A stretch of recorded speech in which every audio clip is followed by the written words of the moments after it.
क्या होता जब गंगा पुत्र भीष्म और सूर्य पुत्र कर्ण के बीच होता महायुद्ध। आखिर दोनों में कौन था सबसे शक्तिशाली योद्धा? महाभारत काल के ये दोनों योद्धा अपार रूप से शक्तिशाली थे, इनकी तुलना ही नहीं की जा सकती। किंतु यदि हम दोनों के बल, कौशल और धनुर्विद्या का विश्लेषण करें तो हमें इस सवाल का जवाब मिल सकता है। आइए दोनों के विभिन्न पक्षों को देखते हैं। आप देख रहे हैं हरि भक्ति वर्ल्ड। चैनल को सब्सक्राइब जरूर करें और बेल आइकन जरूर दबाएं ताकि हमारे हर वीडियो की जानकारी आपको सबसे पहले मिले। बल के मामले में कर्ण भीष्म से आगे हैं, क्योंकि वेद व्यास के एक श्लोक के अनुसार उनके शरीर में लगभग 1 लाख हाथियों का बल था। किंतु भीष्म इतने शक्तिशाली नहीं थे, उन्हें केवल धनुर्विद्या में ही महाभारत हासिल थी, जबकि कर्ण सभी प्रकार से अस्त्रों और शास्त्रों को चलाने की महारत हासिल थी। धनुर्विद्या दोनों के गुरु भगवान परशुराम थे, इसीलिए दोनों यहाँ बराबर हैं। लेकिन यहाँ पर भीष्म के पास पशुपास्त्र अस्त्र था, जो भगवान शिव का सबसे प्रलंबकारी अस्त्र था। वहीं कर्ण के पास भगवान परशुराम का प्रदान किया हुआ भागर्भ अस्त्र था, जिसे किसी भी दिव्य अस्त्र द्वारा काटा नहीं जा सकता था। यहाँ भी कर्ण आगे हैं। कौशल भीष्म ने अकेले ही काशीराज के पुत्रियों के स्वयंवर में भारतवर्ष के सभी राजाओं को पराजित करके उनकी तीनों राजकुमारियों को हस्तिनापुर ले आए थे।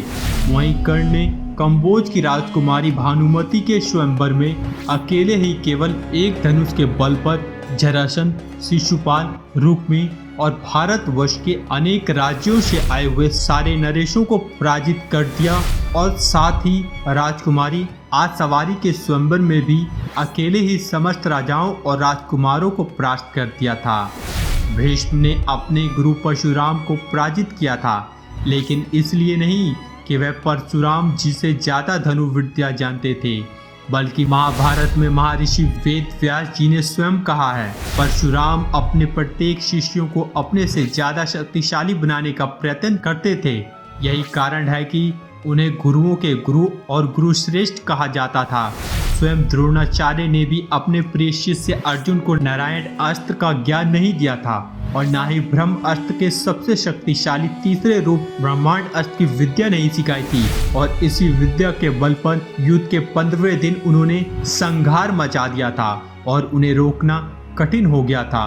तब जिसके कारण युधिष्ठिर ने अश्वत्थामा की मौत की झूठी बात कहकर उन्हें निशस्त्र होने को विवश कर दिया, जबकि परशुराम जी अपने प्रत्येक शिष्य को अपना सारा ज्ञान देते थे और यही प्रयास करते कि उनका शिष्य उनसे भी ज्यादा शक्तिशाली बने।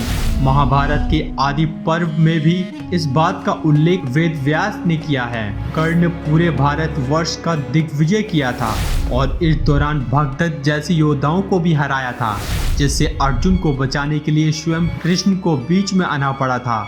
वहीं दूसरी ओर भीष्म भारत के दक्षिण के राज्यों से युद्ध करने के पश्चात केवल एक संधि ही कर पाए थे, लेकिन कर्ण ने संपूर्ण दक्षिण को देखते देखते जीत लिया था। महाभारत के उल्लेख के मुताबिक कर्ण ने यह अभियान विजय धनुष के बिना ही पूरा किया, जबकि अर्जुन ने अपने दिग्विजय के दौरान सदा गांडीव का इस्तेमाल किया था।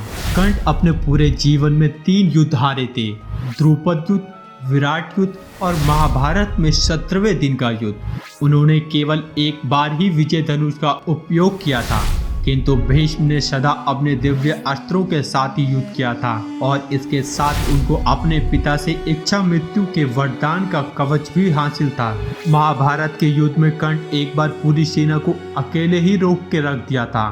कवच कुंडल और इंद्र की अमोघ शक्ति न रहने पर भी अपने नागा अस्त्र का प्रयोग करके कृष्ण को अर्जुन से अपनी माया का प्रयोग युद्ध में न करने वचन तोड़ने पर विवश कर दिया था और कृष्ण ने अपने पैरों के रथ को दबाकर अर्जुन की रक्षा की थी।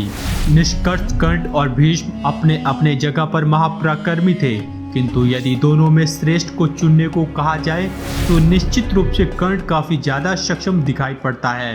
कौशल में दोनों योद्धा बराबर हैं, लेकिन बल और धनुर्विद्या और दिव्यास्त्रों की शक्ति में कर्ण भीष्म से काफी आगे हैं।